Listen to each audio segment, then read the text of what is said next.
Hello friends, എല്ലാവർക്കും Sumi's tasty കിച്ചന്റെ ഒരു പുതുപുത്തൻ എപ്പിസോഡിലേക്ക് സ്വാഗതം. ഇന്ന് നമ്മളിവിടെ ചെയ്യാൻ പോകുന്നത് എഗ് ഫിംഗേഴ്സ് ആണ്. നല്ല ക്രിസ്പി ആയിട്ടുള്ള ഒരു 4 മണി പലഹാരമാണ്. ഒരുപാട് ഇൻഗ്രീഡിയൻസ് ഒന്നും തന്നെ വേണ്ട, വളരെ പെട്ടെന്ന് തന്നെ റെഡിയാക്കുകയും ചെയ്യാം. ശരിക്കും നല്ല ടേസ്റ്റിയാണ്, മാത്രമല്ല നല്ല ക്രഞ്ചിയാണ്. അപ്പൊ എല്ലാവരും ഒന്ന് ട്രൈ ചെയ്ത് നോക്കുക. അപ്പൊ ഇതെങ്ങനെയാണ് തയ്യാറാക്കുന്നത് എന്ന് നമുക്ക് നോക്കാം. ഞാൻ അതിന് വേണ്ടിയിട്ട് ഇവിടെ ഒരു ബൗൾ എടുത്തിട്ടുണ്ട്. ഈ ബൗളിലേക്ക് നമുക്ക് മുട്ട ഒന്ന് പൊട്ടിച്ചൊഴിച്ചു കൊടുക്കാം. ഏകദേശം ഞാനൊരു 8 മുട്ട ഇവിടെ എടുക്കുന്നുണ്ട്.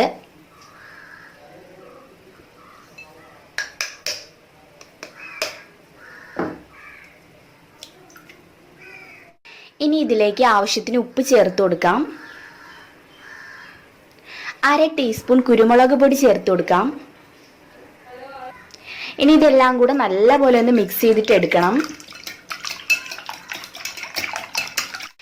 ഇനി നമുക്ക് ചെയ്യേണ്ടത് ഏതെങ്കിലും ഒരു ടിൻ എടുക്കുക. അലൂമിനിയോ സ്റ്റീലോ ഏതെങ്കിലും മതിയാവും. അലൂമിനിയത്തിന്റെ കുഴപ്പമില്ല, സ്റ്റീലിന്റെ ആയാലും കുഴപ്പമില്ല.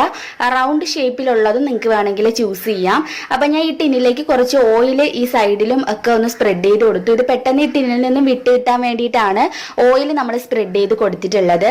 ഇനി നമ്മൾ നന്നായിട്ട് മിക്സ് ചെയ്ത് വെച്ചിരിക്കുന്ന നമ്മുടെ മുട്ടയുടെ കൂട്ട് ഇതിലേക്ക് ഒഴിച്ചു കൊടുക്കാം.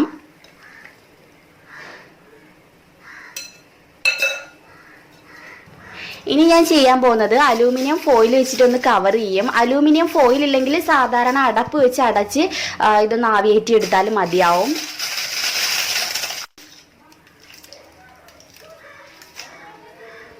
അപ്പൊ ഞാൻ ഇഡലി കുട്ടകത്തിലോട്ട് വെള്ളം വെച്ച് കൊടുത്തിട്ടുണ്ട്. ഇതിന്റെ കൂടെ കിട്ടുന്ന ആ ഒരു തട്ട് കൂടി ഞാൻ ഇട്ട് കൊടുത്തിട്ടുണ്ട്. വെള്ളം നന്നായിട്ട് ചൂടായി ആവി വരുന്നുണ്ട്. ഈ സമയത്ത് നമ്മുടെ മുട്ടയുടെ ആ ഒരു ടിന്ന് ഇതിലേക്ക് മെല്ലെ ഇറക്കി വെച്ച് കൊടുക്കാം. ഇനി നമുക്കിത് അടച്ചു വെച്ചിട്ട് ഇതൊന്ന് ബേക്ക് ചെയ്തെടുക്കണം. ഏകദേശം ഒരു 10-15 മിനിറ്റ് ആകുമ്പോൾ തന്നെ ഇത് റെഡി ആയിട്ട് കിട്ടും. അപ്പൊ നമുക്ക് ഒരു 15 മിനിറ്റ് വരെ ഒന്ന് വെയിറ്റ് ചെയ്യാം. അപ്പൊ ഇത് എന്തായാലും നമ്മുടെ മുട്ട ഇവിടെ നന്നായിട്ട് വെന്ത് വന്നിട്ടുണ്ട്. ഇനി നമുക്കിത് എടുക്കാം. അപ്പൊ മുട്ട നല്ല പോലെ ഒന്ന് പുഴുങ്ങി എടുത്തിട്ടുണ്ട്. അതുപോലെ തന്നെ അത് ഒന്ന് ചൂടാറിയിട്ടുണ്ട്. ഇനി ഇത് നമുക്കൊരു പ്ലേറ്റിലോട്ട് മാറ്റാം.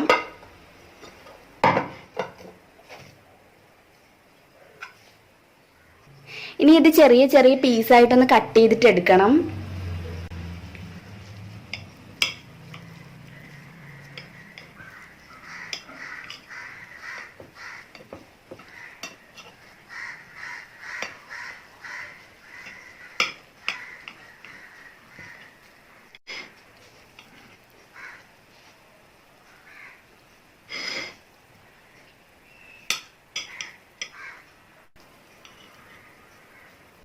അപ്പൊ മുട്ട നമുക്കൊരു സൈഡിലോട്ട് മാറ്റി വെക്കാം.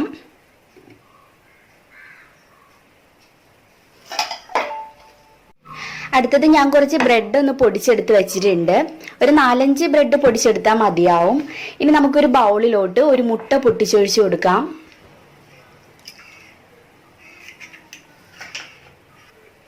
ഇനി ഇതിലേക്ക് നമുക്കൊരു 2 ടേബിൾ സ്പൂൺ പാലൊഴിച്ചു കൊടുക്കാം.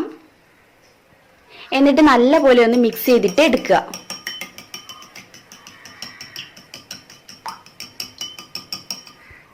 ഇനി നമുക്ക് മറ്റൊരു ബൗളിലേക്ക് ഒരു 3 ടേബിൾ സ്പൂൺ മൈദപ്പൊടി ചേർത്ത് കൊടുക്കാം.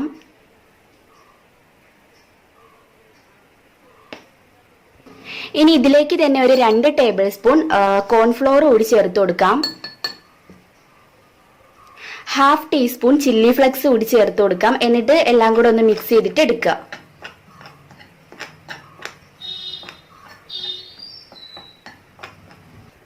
ഇനി നമ്മൾ നേരത്തെ റെഡിയാക്കി വെച്ചിരിക്കുന്ന മുട്ട എടുക്കുക. ഇതിൽ നിന്നും ഓരോന്ന് ആദ്യം നമുക്ക് എടുത്തിട്ട് ആദ്യം ഈ മുട്ടയിലേക്ക് ഇതുപോലെ ഒന്ന് ഡിപ്പ് ചെയ്യാം. എന്നിട്ട് നമ്മൾ റെഡിയാക്കി വെച്ചിരിക്കുന്ന നമ്മുടെ കോൺഫ്ലോർ മിക്സറിലേക്ക് ഒന്ന് ഇതുപോലെ ഒന്ന് ഡിപ്പ് ചെയ്തെടുക്കുക. എന്നിട്ട് വീണ്ടും ഒന്നുകൂടി ആ മുട്ടയിലേക്ക് ഒന്ന് ഡിപ്പ് ചെയ്യാം. എന്നിട്ട് ലാസ്റ്റ് ബ്രെഡ് ക്രംസ് വെച്ചിട്ട് ഇതൊന്ന് കവർ ചെയ്തിട്ട് എടുക്കാം.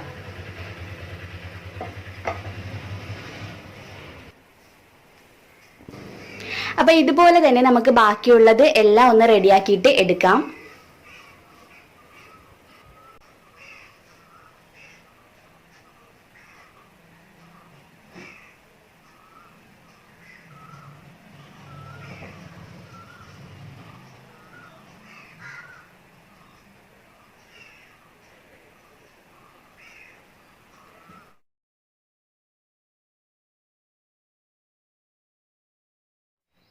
അപ്പം ഞാൻ ഇതെല്ലാം ഒന്ന് റെഡിയാക്കി എടുത്ത് വെച്ചിട്ടുണ്ട്. അടുത്തതായിട്ട് നമുക്ക് അടുപ്പിലോട്ട് ഒരു ചെറിയൊരു കടായി വെച്ച് കൊടുക്കാം.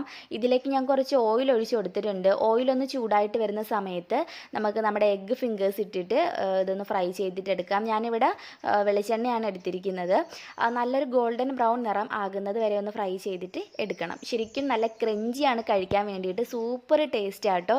എല്ലാവരും ട്രൈ ചെയ്ത് നോക്കണം. 4 മണിക്കൊക്കെ ചെയ്യാൻ പറ്റിയ നല്ലൊരു ഈവനിങ് സ്നാക്കാണ്. അപ്പോൾ തീർച്ചയായിട്ടും പരീക്ഷിക്കുക. നല്ല ടേസ്റ്റാണ്. പിന്നെ ചൂടോടുകൂടി തന്നെ കഴിക്കാൻ നോക്കുക. ചൂടോടുകൂടി കഴിക്കുമ്പോഴാണ് നല്ല ക്രഞ്ചി ആയിട്ടിരിക്കുന്നത്. നല്ല ക്രഞ്ചി ആട്ടോ. ചൂടോടുകൂടി തന്നെ സെർവ് ചെയ്യുക. തണുത്ത് കഴിഞ്ഞാൽ നല്ല അങ്ങ് തണുത്ത് പോവും. അപ്പോൾ ചൂടോടുകൂടി കഴിക്കുക. വീഡിയോ ഇഷ്ടമായിട്ടുണ്ടെങ്കിൽ ലൈക്ക് ചെയ്യാനും അതുപോലെ നിങ്ങളുടെ ഫ്രണ്ട്സ് ആൻഡ് ഫാമിലിക്കൊക്കെ ഈ വീഡിയോ ഷെയർ ചെയ്ത് കൊടുക്കാനും മറക്കരുത്. പിന്നെ ഇതുവരെയും ഈ ഒരു ചാനൽ സബ്സ്ക്രൈബ് ചെയ്യാത്ത ഏതെങ്കിലും കൂട്ടുകാരുണ്ടെങ്കിൽ സബ്സ്ക്രൈബ് ചെയ്ത ശേഷം കൂടെ വരുന്ന ബെല്ലൈക്കൺ മറക്കാതെ ഒന്ന് ക്ലിക്ക് ചെയ്ത് വെച്ചാൽ ഞാൻ പുതിയതായിട്ട് വീഡിയോസ് അപ്ലോഡ് ചെയ്യുന്ന സമയത്ത് നിങ്ങൾക്കതൊരു നോട്ടിഫിക്കേഷനായിട്ട് കിട്ടുന്നതായിരിക്കും. അപ്പോൾ നമുക്ക് പുതിയൊരു റെസിപ്പി വീഡിയോ ആയിട്ട് വീണ്ടും കണ്ടുമുട്ടാം. അതുവരേക്കും ബൈ, ടേക്ക് കെയർ.